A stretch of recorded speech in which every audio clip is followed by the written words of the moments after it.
You know how sometimes the best business strategies feel less like a rigid blueprint and more like, I don't know, a brilliant piece of improvisational jazz? Hmm. Today, we're diving deep into that very idea.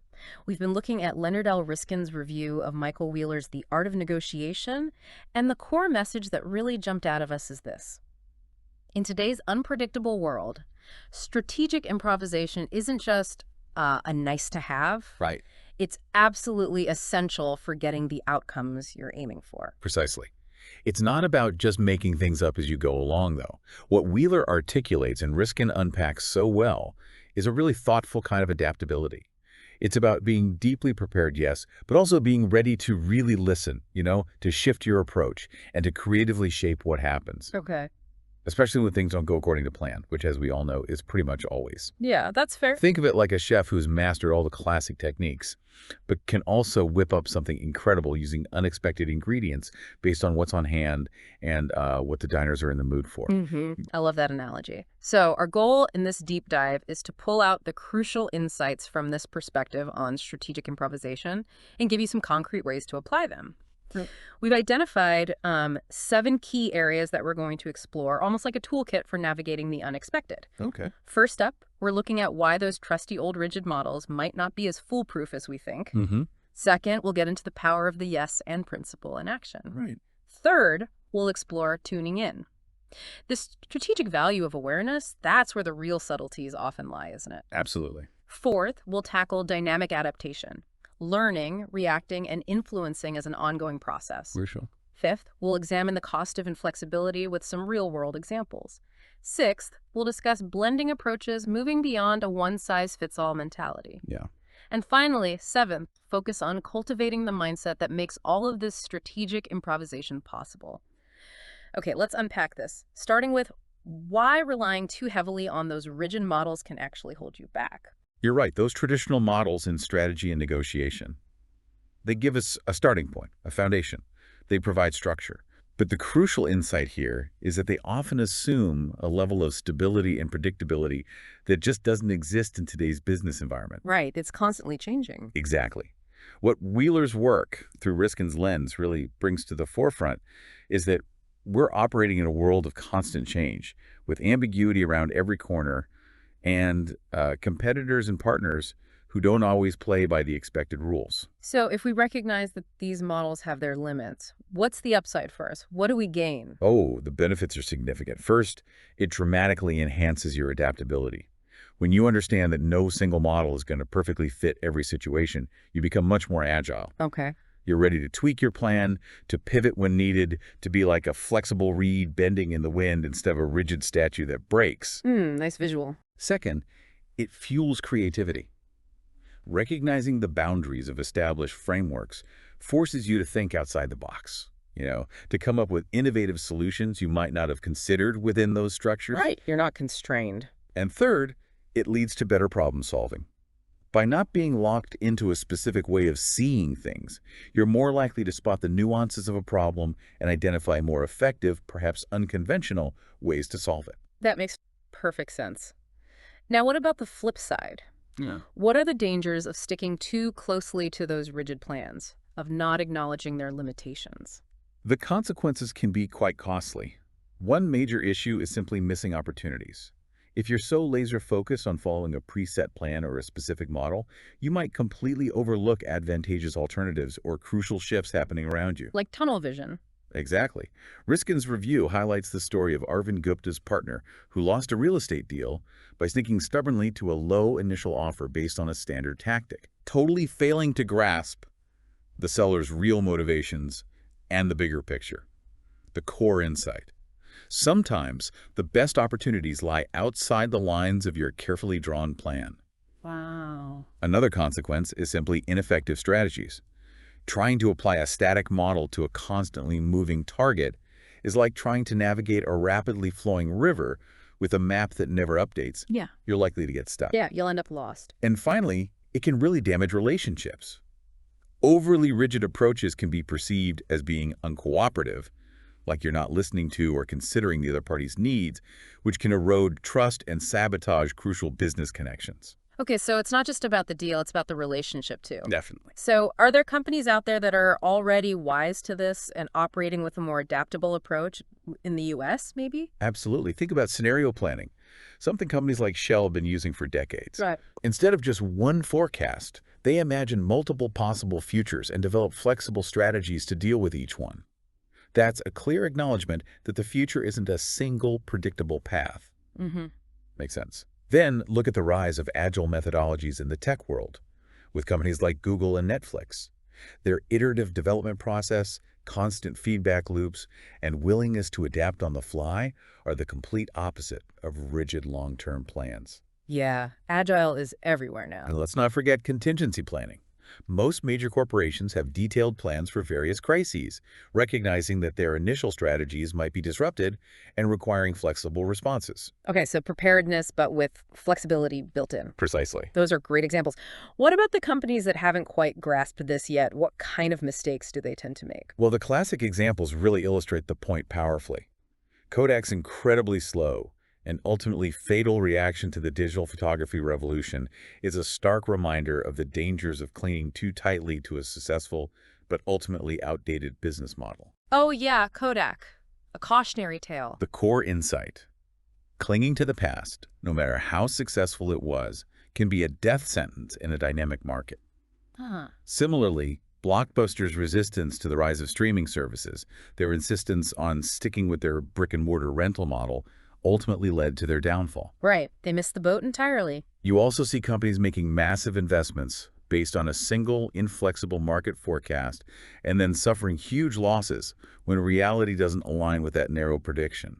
It's a costly lesson in the limitations of a fixed view of the future. Okay, so for you, the listener, how can you start to incorporate this understanding into your own business dealings? How do we actually use this? The key is to cultivate a real awareness of the assumptions that underpin the strategic models you're using. Regularly ask yourself, are these assumptions still valid in this particular situation? Good question. Actively seek out different perspectives, talk to people on your team, get input from external sources to uncover potential blind spots that your current framework might be creating. And most importantly, develop a learning mindset. Treat every situation, every negotiation, as an opportunity to gather new information and be willing to adjust your course based on what you learn. Remember Jay Sheldon? Yeah, the cable network guy. Right. He went in to buy a cable network but ended up selling his own company because he truly listened to the seller's perspective and adapted his strategy to seize a better opportunity he hadn't initially considered. That's a powerful example of adaptation. All right, let's move on to our second key. The yes and principle in action. This comes straight from the world of improv theater, doesn't it? Exactly. How can this seemingly simple concept be so powerful in a business context? Exactly. In improv, yes and means accepting the premise that another performer has established and then building upon it. It keeps the scene moving forward and encourages creativity. Right, keeps the flow going. Wheeler, as Riskin highlights, argues that this same principle can be incredibly valuable in negotiations. It shifts the dynamic away from immediate opposition and towards collaborative exploration. Think of it as a way to keep the ball in play and see where you can collectively go with it. Okay, so not just shutting things down. Right. So what are the concrete benefits of adopting this yes and approach in our business interactions? First and foremost, it fosters collaboration.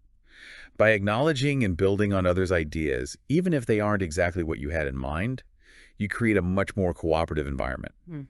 This makes it far easier to find solutions that work for everyone involved. Second, it keeps conversations flowing. Instead of shutting down potential avenues with a flat no, yes, and encourages the exploration of new possibilities, even when you're facing what seem like difficult demands. So opening doors instead of closing them? Precisely.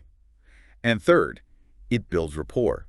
Showing that you've truly heard and are willing to work with the other party's perspective can significantly strengthen your relationship and build trust, which is crucial for long-term success. Okay, that relationship piece again, very important. Conversely, what happens when we fall into the trap of no but or just outright rejection? The consequences can be really damaging. Stalled negotiations are a very common outcome. Immediately rejecting offers or viewpoints can shut down communication and make it almost impossible to reach an agreement. Like hitting a brick wall. Yeah. Remember Arvind's partner's blunt rejection of the seller's initial offer. That immediately killed any momentum. It can also lead to increased conflict. An adversarial stance where every proposal is met with resistance, escalates tensions, and makes finding common ground incredibly difficult. And crucially, you can miss out on creating real value. By not exploring the reasoning behind an offer and just focusing on the surface level, you might miss opportunities to uncover shared interests and create outcomes that are actually better for everyone. Right, you miss the why behind the what. Exactly. Are there companies you see effectively using this yes and principle in their day-to-day operations here in the U.S.? Absolutely. Look at companies like Amazon, which are famously customer-centric. They actively solicit and incorporate customer feedback into their product development process. Okay. That's essentially saying yes to the customer's needs Sure. and building their offerings to meet those needs. Successful joint ventures and partnerships also rely heavily on this principle. You're right. Each partner accepts the strengths and resources of the other and builds a combined entity that is greater than the sum of its parts. And even internally, truly effective brainstorming sessions thrive on the yes and approach, where participants build on each other's ideas without immediate judgment or criticism, leading to more innovative outcomes. That makes sense. No idea is immediately shot down. Right. It fosters creativity. What about companies that fail to embrace this collaborative spirit? What are some of the pitfalls they encounter? You often see companies that consistently ignore customer complaints, essentially saying no to valuable feedback and missing clear opportunities for improvement. Yeah, that's frustrating as a customer. Totally. Failed mergers frequently stem from clashing egos and a refusal by leadership teams to acknowledge and build upon each other's organizational cultures or strategies. Right, the use versus them mentality. And a classic mistake is the not invented here syndrome, where companies dismiss external ideas and refuse to build upon them, often leading to stagnant innovation and being left behind by more open-minded competitors. Okay, closing themselves off. So for us, how can we start to implement this yes and principle in our own interactions, practically speaking? The key is in your initial response. When you're faced with a proposal, a challenge, or even a disagreement, make a conscious effort to start with acceptance and understanding. Okay. Instead of immediately jumping to no or pointing out the flaws, aim to say something like, yes, I understand your perspective, or yes, that's an interesting point. Acknowledge first. Right. Then follow it with, and how can we build on this to achieve our mutual goals? For example, if a client makes a demand that seems high, instead of immediately countering with a low offer, ask about their reasoning.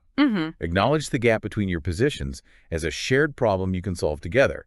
It's about shifting from an adversarial mindset to a more collaborative one right from the start. I like that framing a shared problem. Our third key takes us into the realm of tuning in. The strategic value of awareness, which definitely connects with the idea of mindfulness. How does being present and non-judgmental actually make us better strategists and negotiators? Being truly present in the moment, without letting your judgments or preconceived notions cloud your perception, allows you to gather a much richer set of information. Okay. It's about paying attention not just to the words being spoken, but also to the often more telling nonverbal cues, the underlying emotions, and the broader context of the situation. Reading the room, basically. Yeah, exactly. But on a deeper level, this heightened awareness is absolutely critical for effective improvisation because it allows you to respond in a way that is genuinely attuned to what's really happening, not just what you expected to happen. Got it. What are the specific benefits of really honing this sense of awareness? Well, first, you get improved perception.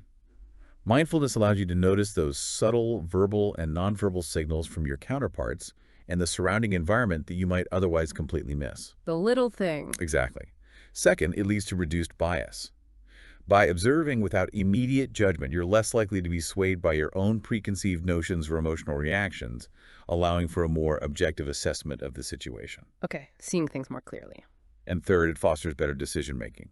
A clear and present mind can process information much more effectively, leading to more thoughtful and adaptive choices rather than impulsive reactions. Right, less reactive, more responsive. Precisely. And on the flip side, what are the downsides of operating on autopilot, of lacking this kind of present moment awareness? What's the cost of mindlessness? The consequences of mindlessness can be really significant. One major issue is missed signals. If you're preoccupied with your own thoughts or stuck in past patterns, you could easily overlook crucial information that could dramatically change the dynamics of your strategy. Think back to Arvind and his partner. They seem so focused on their own transactional view that they completely missed the elderly couple's deeper non-financial motivations for the deal. Right, they miss the human element. Exactly. Another consequence is poor judgment. Reacting mindlessly, relying on outdated categories or assumptions can lead to ineffective and even damaging choices. And finally, a lack of awareness can prevent you from even recognizing truly novel situations, causing you to apply standard approaches to circumstances that really demand a fresh and creative perspective. So you misread the situation completely. Potentially, yes. It sounds like companies that are really in tune with their environment have a real competitive edge. Can you give us some examples of U.S. companies that seem to excel at this kind of strategic awareness? Absolutely. Companies that invest heavily in deep customer research, going beyond simple surveys to truly understand their customers' underlying needs and behaviors through careful observation and empathy, they're practicing a form of business mindfulness. Okay, really listening. Yeah. Similarly, strong competitive intelligence involves continuously monitoring the competitive landscape, being acutely aware of competitors' moves and potential disruptions. Staying vigilant. And companies that actively solicit and genuinely listen to employee feedback are gaining invaluable insights into their operations and culture, demonstrating a keen awareness of their internal environment. Listening internally, too. Makes sense. On the other hand, what are some of the mistakes we see from companies that seem to be operating with their eyes half closed? We see businesses that fail to pay attention to evolving consumer preferences and suddenly find themselves completely irrelevant. Yeah, caught flat-footed. Companies can be totally blindsided by disruptive technologies because they weren't vigilant about emerging trends in their industry. And internally, ignoring employee concerns can lead to significant morale problems, decreased productivity, and even public relations crises, all stemming from a lack of awareness of what's happening within their own organization. Right, internal blind spots. So for us as individuals and within our teams, how can we cultivate this strategic awareness? How do we get better at tuning in? It starts with a conscious and consistent effort. Make it a deliberate practice to engage in active listening in all your interactions, truly focusing on what the other person is saying, both their words and their nonverbal cues. Really focus. Yeah, practice observing your own internal thoughts and biases without judgment, recognizing when they might be coloring your perception of the situation. Okay, self-awareness. And regularly take a step back from the immediate demands of your work to assess the broader context, to look for emerging patterns and potential shifts in the landscape. Just like Jay Sheldon. His key insight about the seller's underlying optimism came from truly observing and tuning in to the other party's perspective beyond just the surface-level negotiation. That deep listening paid off. Okay, our fourth key dives into dynamic adaptation, learning, reacting, and influencing. This sounds like an ongoing cycle, not a one-time event. How does this continuous loop play out in effective strategy and negotiation?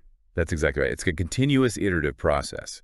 Wheeler's framework really emphasizes that you're not just planning and then executing in a vacuum. Right. You're constantly learning new information about the situation as it unfolds, reacting to those new developments, and actively trying to influence the outcome in a way that benefits you. It's this dynamic interplay between learning, reacting, and influencing that's at the heart of strategic improvisation. Learn, react, influence. Got it. What are the specific benefits of embracing this continuous process of adaptation? The most significant benefit is a dramatic increase in your overall effectiveness. By constantly adjusting your strategies and tactics based on real-time feedback, you're much more likely to achieve your desired outcomes. Makes sense. It also significantly enhances your resilience. The ability to adapt quickly helps you navigate unexpected challenges and setbacks without being completely derailed. Bouncing back. Right. And surprisingly, it can also lead to greater innovation. The very process of learning from what's happening and reacting creatively can spark new ideas and lead to more innovative solutions than simply sticking rigidly to a preconceived plan. Interesting. So adaptation fuels innovation. In many cases, yes. And what happens when we resist this dynamic flow, when we're unwilling or unable to adapt to changing circumstances? The consequences can be quite severe. In today's rapidly evolving world, a failure to adapt often leads to becoming obsolete. Businesses that don't evolve with changing market conditions and competitive pressures risk decline and even failure. Extinction level event, potentially. Potentially. You also end up wasting valuable resources by continuing to pursue strategies that are no longer effective or relevant. Throwing good money after bad. Yeah. And perhaps most importantly in a negotiation context. Inflexibility can prevent you from seizing opportunities to influence the outcome, to shape the conversation and move things in your desired direction. So you lose your agency. Yeah, in a way, yes. Are there companies in the U.S. that are particularly known for their ability to adapt dynamically? Absolutely. Think about online giants like Amazon and Facebook. They're constantly running A/B tests, meticulously learning from user interactions, and adapting their platforms and algorithms in real time based on that incredibly rich data. Okay, data-driven adaptation. That's a prime example of continuous learning and rapid reaction. In the startup world, the ability to pivot to significantly adjust your business model based on early market feedback and initial learnings is often absolutely crucial for survival and ultimate success. Yeah, the pivot is famous in startup land. And across a wide range of industries, companies are increasingly leveraging real-time data analytics to closely monitor performance and make immediate adjustments to their operations and overall strategies. So constantly monitoring and tweaking. Right. What about the companies that get stuck in their ways and fail to adapt? What kind of missteps do they typically make? You often see companies launching new products without conducting adequate market testing, and then being completely surprised when those products fail to gain any real traction. That's a clear failure to learn and react to early signals. Building something nobody wants. Exactly. Others might stubbornly stick to a failing marketing campaign, pouring more and more resources into something that is clearly not working. And surprisingly common is the failure to learn from and react to negative customer reviews, missing valuable opportunities to improve their products or services, and ultimately losing customers. Ignoring the feedback loop. Right. So how can we cultivate this dynamic adaptability in our own business practices? How do we become more like those jazz improvisers? The key is to build in robust feedback loops at every stage of your strategies. Don't just launch a plan and walk away. Continuously monitor its performance and actively gather data. Okay, measure what matters. Be genuinely willing to experiment and learn from both your successes and perhaps even more importantly, from your failures. Embrace the learning. And, crucially, empower your teams to make informed adjustments in real time based on their on-the-ground observations and insights. Think of it like a skilled jazz improviser. They have a solid foundation in music theory, but they're constantly listening to the other musicians and adapting their solo in response to what they hear and feel in the moment. Great analogy. Listen and respond. Okay, our fifth key brings us to the cost of inflexibility. Lessons from missed opportunities. It sounds like this is where the theoretical becomes very real, where we see the tangible downsides of not being able to improvise and adapt. Exactly. While the previous principles highlight the positive outcomes of flexibility, this one really focuses on the very real losses that can occur when we are unwilling or simply unable to adapt our approach. Riskin's review, drawing on Wheeler's insights, provides some really compelling examples of how a failure to improvise can lead to significant setbacks and missed opportunities. What are the specific advantages that flexibility can offer in these really critical moments? What does it buy us? One of the biggest advantages is the ability to recognize and seize unexpected opportunities. When you're not rigidly bound to a specific plan, you're much more open to identifying and capitalizing on unforeseen advantages. Right. Just as Jay Sheldon did when his initial negotiation for a cable network took a surprising turn and led to a different, ultimately more beneficial opportunity. Yeah, that pivot was key. Flexibility can also help you avoid significant losses by allowing you to change course quickly when a particular strategy isn't working or when new threats emerge. Damage control, essentially. Or proactive avoidance. And fundamentally, a willingness to be flexible and genuinely consider the other party's needs often leads to the development of stronger, more resilient, and longer-lasting business relationships. There's that relationship aspect again. Crucial. Always. And what are the concrete consequences of digging in your heels and stubbornly refusing to budge? What's the real cost? We see it all the time in the business world. Lost deals are a prime example, perfectly illustrated by Arvind Gupta's partner's unfortunate inflexibility. Right, the real estate deal. Rigid adherence to a single, non-negotiable negotiation tactic can cause valuable agreements to completely fall apart, sometimes even over seemingly minor points of contention. It can also severely damage your professional reputation. Ouch. Being perceived as unyielding, unreasonable, or simply difficult to work with can have significant and long-term negative consequences for your business and your career. Hard to recover from that. It can be. And ultimately, a lack of flexibility can lead to stagnant growth, preventing your business from evolving and successfully capitalizing on new market trends and emerging opportunities. So you just get left behind. Essentially, yes.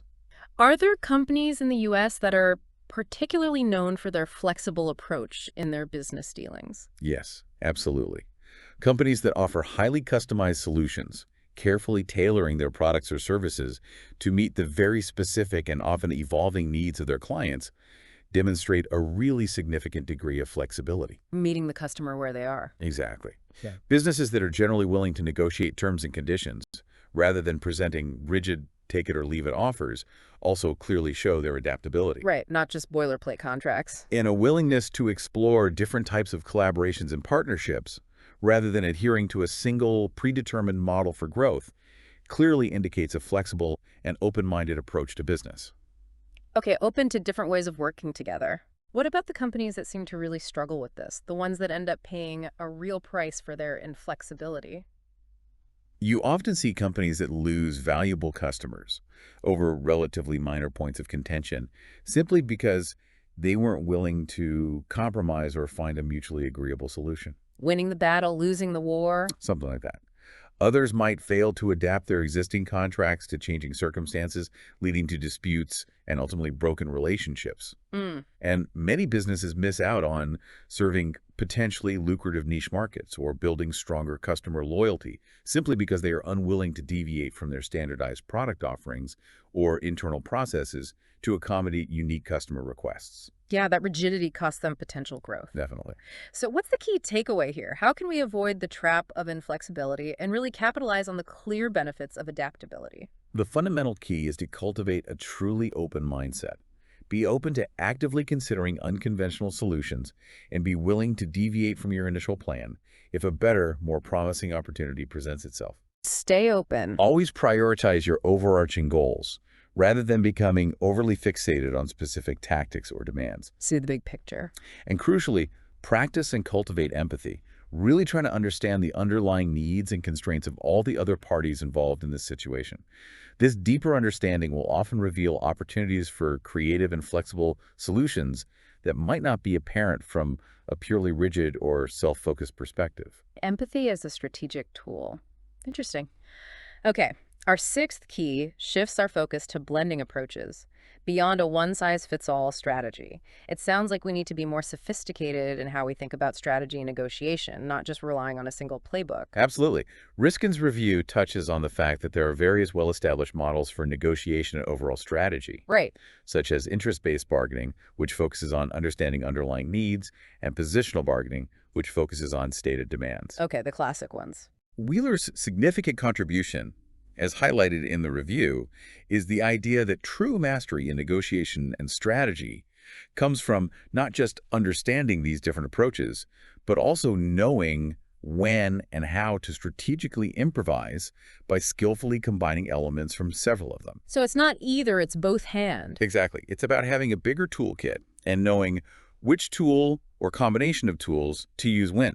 What are the specific advantages of having this kind of versatility in our strategic toolkit? The most significant benefit is a marked increase in your overall versatility. You become equipped to effectively handle a much wider range of negotiation and strategic situations because you're not limited to a single way of thinking or acting. More adaptable again. It also provides a much greater strategic depth. Drawing on multiple frameworks allows for the development of more nuanced and sophisticated strategies, enabling you to address complex situations far more effectively. And it also helps you better navigate what's often called the negotiator's dilemma, that constant tension between knowing when to collaborate in order to create value and when to be more assertive in order to claim your fair share of that value. The create versus claim tension, right? Yeah. Blending helps manage that. And what are the potential dangers of relying too heavily on a single approach, of essentially having only one tool in your strategic toolbox? The risks can be quite significant. For example, if you solely rely on an interest-based approach, which emphasizes understanding underlying needs and finding mutually beneficial solutions, A win-win approach. right, you can become vulnerable to exploitation if you find yourself dealing with a purely positional bargainer who is primarily focused on claiming as much value as possible for themselves. They might just take advantage. Okay, so being too nice can backfire. Sometimes. Conversely, consistently employing overly aggressive positional bargaining can actually prevent the exploration of potential opportunities for mutual gain, often leading to suboptimal outcomes for everyone involved. You leave value on the table. Right, burning bridges and missing opportunities. And fundamentally, relying on a single style makes it very difficult to effectively adapt to different counterparts who might have very different negotiation styles and expectations. You can't treat everyone the same way. Okay, need to read the other person too. Definitely. Can you think of specific examples of companies in the U.S. that seem to effectively blend different strategic approaches in their operations? Yes, absolutely. Consider strategic partnerships, where companies that are also direct competitors engage in what's often called co-opetition, Competition, yeah. collaborating in certain specific areas while still fiercely competing in others. That's a clear and deliberate blend of cooperation and competition. Okay, interesting dynamic. Companies that employ hybrid sales strategies, successfully combining online and offline sales channels, are also effectively blending different approaches to reach a wider range of customers with varying preferences, Meeting customers across channels. and offering flexible pricing models with a variety of options specifically designed to cater to different customer needs and market segments is another excellent example of strategically blending different value propositions. Tiered pricing, things like that. Exactly. What about the companies that seem to stick to a single way of operating, sometimes to their own clear detriment? You often see companies that inadvertently alienate potential customers by offering only a single, inflexible, one-size-fits-all product or service, failing to cater to the diverse needs and preferences of the market. Right, trying to force everyone into one box. Others might consistently find themselves being outmaneuvered by competitors who are simply more flexible and adaptable in their overall strategies and tactics. Getting outplayed? And unfortunately, many businesses end up damaging potentially valuable long-term relationships by consistently employing overly aggressive or purely transactional approaches in all of their dealings without adequately considering the longer-term implications of their actions. Short-term gain, long-term pain. Often, yes. So what practical steps can we take to become more adept at blending these different strategic and negotiation approaches in our own work? How do we build that versatility? The very first step is to become thoroughly familiar with the different established frameworks that exist. Really understand the core principles of interest-based bargaining, positional bargaining, and various overarching strategic models. Know your options. Do the homework. Right. Then it's crucial to develop the ability to critically analyze the inherent strengths and potential weaknesses of each of these approaches. Know the pros and cons. Cultivate your ability to accurately assess the specific situation you're currently facing and determine which approach, or perhaps more realistically, which specific combination of approaches is most likely to lead to a successful and sustainable outcome. Diagnose the situation. And finally, you must be prepared to flexibly shift your style as the situation itself evolves, skillfully balancing collaboration with necessary assertiveness and adapting your specific tactics as needed. Ultimately, it's about developing a truly flexible and adaptable strategic mindset. Adaptability, again, it keeps coming up. Okay, our final key brings us to cultivating the mindset. Essential qualities for strategic improvisation. It really underscores the idea that our internal state is just as critical as our external strategies and tactics. Absolutely. As Riskin so clearly highlights in his review of Wheeler's insightful work, having the right internal qualities is absolutely crucial for effectively navigating the inherent uncertainty of complex situations and improvising strategically when needed. He specifically mentions cultivating traits like being calm and alert, patient and provocative, and practical and creative. Okay, quite a mix there. And perhaps most interestingly, the seemingly paradoxical yet incredibly powerful combination of arrogance and humility. Arrogance and humility, how does that work? It means having a strong self-confidence in your own abilities while also maintaining a realistic awareness of your potential fallibility and the need to learn and adapt. Confidence, but not blind confidence. Okay, confidence tempered with self-awareness. Got it. What are the specific benefits of actively working to cultivate these seemingly disparate qualities within ourselves and our teams? Cultivating this kind of balanced mindset leads to a number of really significant benefits. Enhanced confidence is a key one. Genuinely believing in your ability to effectively handle uncertain situations empowers you to take calculated risks and to move forward decisively even when the optimal path isn't perfectly clear. Courage to act. It also dramatically improves your resilience. A balanced mindset helps you to bounce back more effectively from setbacks and to adapt to changing circumstances without becoming overwhelmed or discouraged. Bouncing back stronger. And ultimately, the powerful combination of these qualities fosters better overall decision-making and leads to more consistently successful outcomes, as you're able to approach complex challenges with a blend of both pragmatic thinking and genuine ingenuity. Better thinking, better results. Makes sense. Conversely, what are the potential downsides when we lack these essential mental qualities that support strategic improvisation? Without this cultivated mindset, you're far more likely to experience paralysis when faced with uncertainty. A lack of confidence can easily lead to inaction when confronted with ambiguous or rapidly changing situations. Freezing up. Yeah. A lack of humility can unfortunately result in significant rigidity and a strong resistance to necessary change, making you unwilling to even consider alternative perspectives or to adapt your plans even when clear evidence suggests that you should. Stubbornness. And a lack of both practicality and creativity can lead to either unrealistic plans that are never successfully implemented or a fundamental failure to innovate and find novel and effective solutions to complex problems as they arise. Either head in the clouds or stuck in a rut. Pretty much. Are there specific companies in the U.S. that seem to really foster this kind of adaptive and resilient mindset within their organizational cultures? Yes, definitely. Companies that make significant investments in ongoing employee training and development, focusing not just on specific technical skills, but also on fostering adaptability, critical thinking, and strong problem-solving abilities. They're actively cultivating these crucial qualities. Investing in people's adaptability. Right. Organizations that consciously create a safe and supportive space for experimentation and for learning from inevitable failures, rather than simply punishing mistakes, are directly promoting a proactive and genuinely creative mindset among their employees. Okay, psychological safety. Crucial.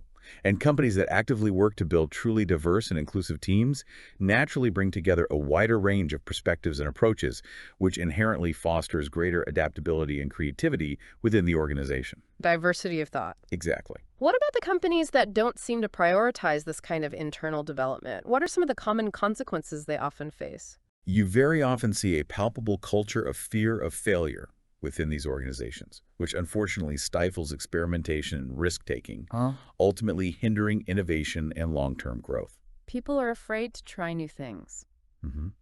Homogeneous teams can unfortunately lead to groupthink and a strong resistance to considering new or different ideas. Echo chambers. And organizations that don't actively empower their employees to think creatively and to adapt effectively to changing situations on the ground often miss out on valuable opportunities to significantly improve operational efficiency and to proactively solve emerging problems. Untapped potential. A lot of it. So for us, both as individuals and as leaders within our organizations, what are some concrete steps we can take to actively work on cultivating this crucial mindset for strategic improvisation? It really requires a conscious and ongoing effort.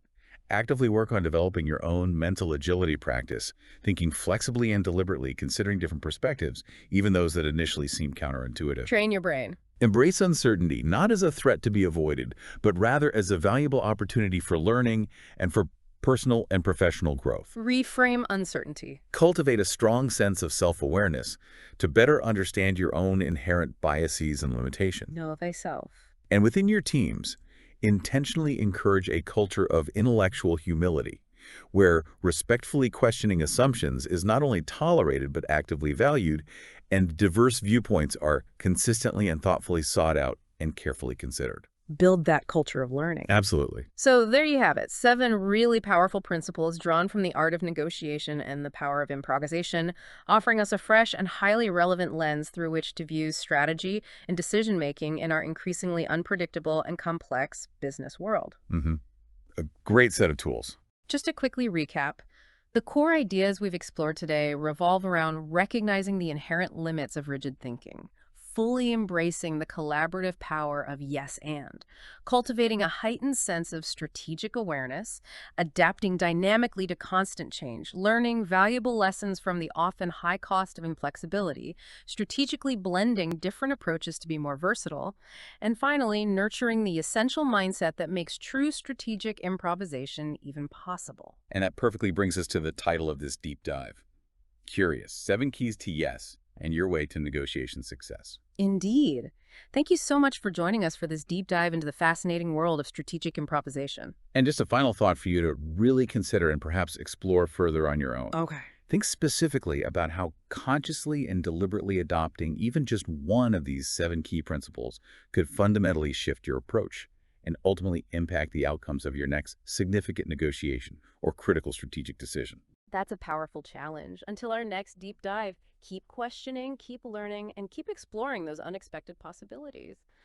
You know how sometimes the best business strategies feel less like a rigid blueprint and more like, I don't know, a brilliant piece of improvisational jazz? Hmm. Today, we're diving deep into that very idea. We've been looking at Leonard L. Riskin's review of Michael Wheeler's The Art of Negotiation, and the core message that really jumped out of us is this. In today's unpredictable world, strategic improvisation isn't just a nice to have. Right. It's absolutely essential for getting the outcomes you're aiming for. Precisely. It's not about just making things up as you go along, though. What Wheeler articulates and Riskin unpacks so well is a really thoughtful kind of adaptability.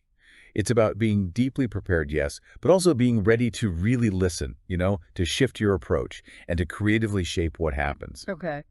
Especially when things don't go according to plan, which, as we all know, is pretty much always. Yeah, that's fair. Think of it like a chef who's mastered all the classic techniques, but can also whip up something incredible using unexpected ingredients based on what's on hand and what the diners are in the mood for. I love that analogy. So our goal in this deep dive is to pull out the crucial insights from this perspective on strategic improvisation and give you some concrete ways to apply them. We've identified 7 key areas that we're going to explore, almost like a toolkit for navigating the unexpected. Okay. First up, we're